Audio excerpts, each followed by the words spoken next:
Para reflexionar, para analizar este entorno, nos acompaña el historiador Ignacio García Ponce. Él es historiador académico de la Facultad de Ciencias Políticas y Sociales de la UNAM y también de la Escuela Nacional de Antropología e Historia. Ignacio, gracias por acompañarnos nuevamente. Gracias a ustedes. Ignacio, ¿qué te parece si nos remontamos 100 años atrás, exactamente hoy, hace un siglo? ¿Qué pasaba 3 días después de que terminó el trabajo del Congreso Constituyente y 2 días antes de la promulgación de esta Carta Magna de 1917? Ha de haber sido una situación de enorme emoción para los constituyentes. Es decir, estos constituyentes, estos diputados constituyentes que no solamente habían sido protagonistas de los debates entre finales del 16, principios del 17, para este gran proyecto constitucional, no solamente fueron protagonistas ahí, fueron protagonistas de una revolución. Sí. Por ejemplo, Francisco J. Múgica, uno de los grandes personajes del constituyente, ajá, siendo capitán del ejército constitucionalista bajo el mando del general Lucio Blanco, es el primero en proponer por parte del constitucionalismo un reparto agrario en el estado de Tamaulipas. Que se vería reflejado en el artículo número 27, ¿no? Ajá. Posteriormente. No es el único agrarista dentro del constitucionalismo, habrá muchos.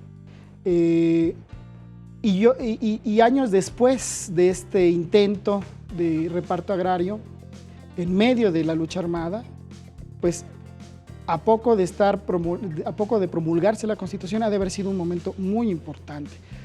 Porque además la lucha por la tierra, la lucha por los derechos laborales, la lucha por la educación, por el dominio de los recursos naturales bajo la nación y la titularidad del Estado, eran proyectos que estaban ahí en ciernes y eran muy importantes. Entonces ha de haber sido una expectativa que en pocos momentos hemos vivido como país y que pocos países han vivido. Y justamente eso, ¿cómo vivía la ciudadanía? ¿Qué tan al pendiente estaba de lo que ocurría al interior del hoy Teatro de la República, allá en Querétaro? Es decir, ¿el ciudadano de a pie estaba al tanto?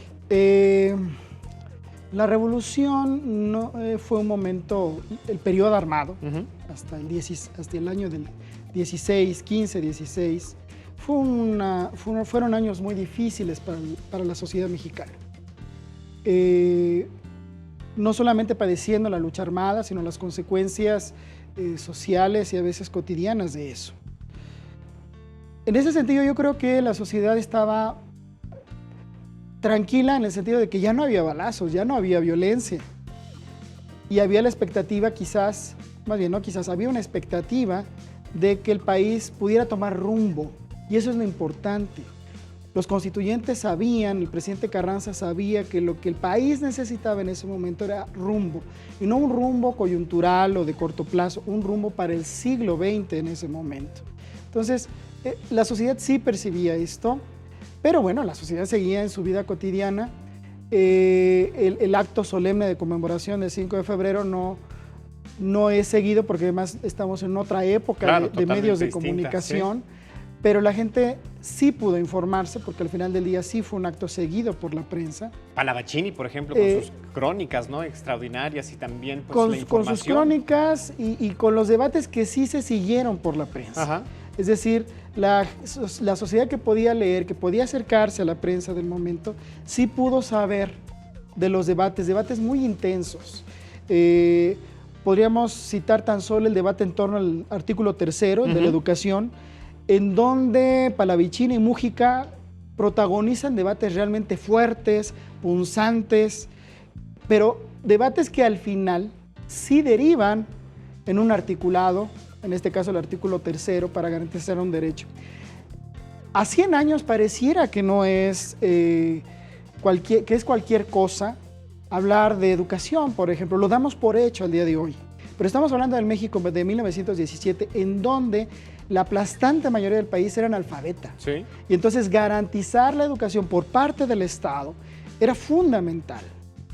Y no se diga en el caso laboral, en el caso agrario, donde precisamente el porfiriato no había concedido ningún derecho en ese sentido. Acordémonos de las tiendas de raya, por ejemplo, solo años antes. Y no solamente conceder el derecho a la propiedad a campesinos, a los peones, por ejemplo. Porque lo que hay que decir es que cuando tú le concedes el derecho a propiedad a una persona dentro de una sociedad moderna, le estás dando categoría de ciudadano. Y eso es aquí lo importante, no es solamente dar la tierra porque sí, es un acto jurídico, un acto político y un acto histórico de dignidad humana. Ignacio, ¿cómo queda ante los ojos de México, del mundo, de la historia, tanto la figura de Carranza, el gran convocador, el jefe del Ejecutivo, que se convertiría en presidente con la promulgación de esta Constitución en mayo del 17, y también estos 3 artículos que has mencionado, el tercero, el 27 y el 123? ¿Cómo quedamos ante todo? Mira, es una época en donde no hay tanto seguimiento de ciertas latitudes, pero donde sí impacta sin duda esta Constitución es en el continente americano. Bien. Por un lado en Estados Unidos, y aquí hay algo muy particular, Washington va a considerar, desde que nace esta Constitución y particularmente por el artículo 27, que México a partir de ahí nace comunista. Sí. Y claro, en sus términos y desde donde lo entienden. ¿Por qué? Porque sí, esta Constitución no va a privilegiar la propiedad privada. La va a considerar como una forma de propiedad de varias, la colectiva y la patrimonial. Pero en América Latina va a ser un ejemplo. Es decir, este programa, si podemos llamarlo así, este proyecto de país que se centra en el derecho a la propiedad, al trabajo, a la educación, a la recuperación de los recursos naturales, al final va a ser un ejemplo para toda América Latina en lo que toca a las revoluciones. Si uno analiza las revoluciones en Guatemala, Bien. en Cuba, en Chile, en Nicaragua, en El Salvador, etcétera, incluso hasta el día de hoy a lo que se ha dado en Venezuela, en Bolivia, ¿qué es lo que encontramos? Que ellos también transformaron sus sociedades o intentaron transformarlas con base en esos ejes: educación, propiedad, trabajo, recuperación de los recursos naturales. Es decir, el ideario, el programa histórico de la Revolución Mexicana influyó sin duda alguna en América Latina. Ignacio, pues muchísimas gracias por traernos esta reflexión importantísima para entender de dónde venimos y a dónde podemos ir. Gracias a ustedes. Al contrario.